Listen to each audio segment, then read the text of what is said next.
Service in Boston has issued a severe thunderstorm warning for central Essex County in northeastern Massachusetts until 3:15 p.m. Eastern Daylight Time.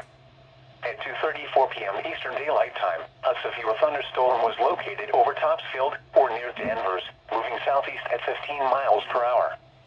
Hazards include 60 miles per hour wind gusts and quarter-size hail. Hail damage to vehicles is possible. Expects damage to trees and power lines. Locations impacted include Lynn, Lawrence, Revere, Peabody, Salem, Beverly, Andover, Gloucester, North Andover, Saugus, Danvers, Marblehead, North Reading, Swampscott, Ipswich, Winfield, Middleton, Georgetown, Oxford, and Hamilton. Repeating, a severe thunderstorm warning has been issued until 3:15 p.m. Eastern Daylight Time for the following county: Essex, Massachusetts.